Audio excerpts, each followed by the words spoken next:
Pendahuluan.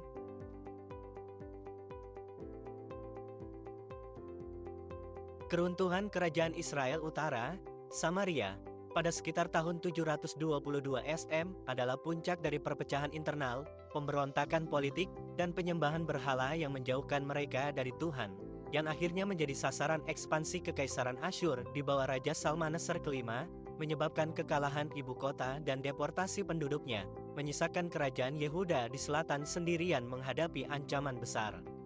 Latar belakang. Keruntuhan Kerajaan Israel Utara merupakan peristiwa penting dalam sejarah bangsa Israel yang tidak terjadi secara tiba-tiba, melainkan melalui proses panjang yang dipenuhi dengan kemerosotan rohani, sosial, dan politik.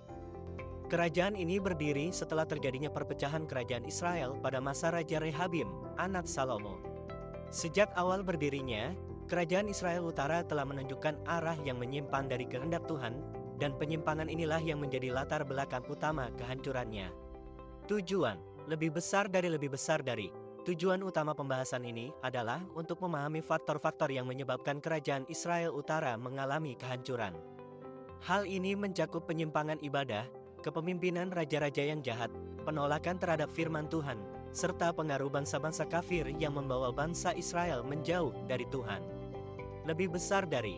Pembahasan ini bertujuan untuk menunjukkan bahwa keruntuhan Kerajaan Israel Utara bukan sekadar peristiwa politik atau militer, melainkan akibat langsung dari ketidaktaatan bangsa Israel terhadap perjanjian Allah. Dengan demikian, dapat dipahami bahwa dosa rohani memiliki dampak serius terhadap keberlangsungan suatu bangsa. Lebih besar dari. Tujuan lainnya adalah untuk menyoroti peran nabi-nabi yang diutus Tuhan untuk memperingatkan dan menegur bangsa Israel Utara. Melalui pembahasan ini, dapat dipahami bahwa Tuhan telah memberikan banyak kesempatan untuk bertobat sebelum menjatuhkan hukuman. Sejak awal berdirinya, Kerajaan Israel Utara telah menunjukkan penyimpangan serius dalam kehidupan beragama. Raja Yerobeam bin Nebat, raja pertama Israel Utara, mendirikan pusat ibadah di Betel dan dengan patung anak lembu emas. Tindakan ini dilakukan demi kepentingan politik, agar rakyat tidak pergi ke Yerusalem untuk beribadah. Namun, kebijakan tersebut justru menjadi akar dosa yang terus diwariskan oleh raja-raja berikutnya. Ibadah kepada Tuhan tidak lagi dilakukan sesuai dengan hukum Taurat, melainkan dicampur dengan praktik penyembahan berhala. Kesimpulan, keruntuhan Kerajaan Israel Utara dapat dilihat sebagai pelajaran berharga mengenai pentingnya kesetiaan dan ketaatan kepada Tuhan. Sejak awal, kerajaan ini mengalami penyimpangan dalam hal ibadah, dimulai dari tindakan Raja Yerobeam bin Nebat yang memperkenalkan praktik-praktik penyembahan yang menyimpang. Hal ini kemudian diteruskan oleh raja-raja berikutnya, yang menolak peringatan para nabi dan lebih memilih mengadopsi kebiasaan dari bangsa-bangsa kafir di sekitarnya. Ketergantungan mereka pada kekuatan politik dan manusia, alih-alih bersandar pada Tuhan, memperparah kemerosotan spiritual dan sosial bangsa tersebut.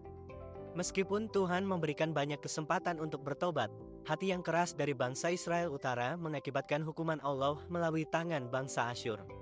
Peristiwa ini mengingatkan bahwa ketidaktaatan terhadap Allah membawa kehancuran, dan bahwa hidup yang berlandaskan iman dan ketaatan adalah fondasi yang kokoh bagi keberlangsungan suatu bangsa. Terima kasih atas kesempatannya. Akhir kata, makan ikan durinya tertelan. Dia menangis dan meratap. Terima kasih aku ucapkan, tiada balas yang kau harap.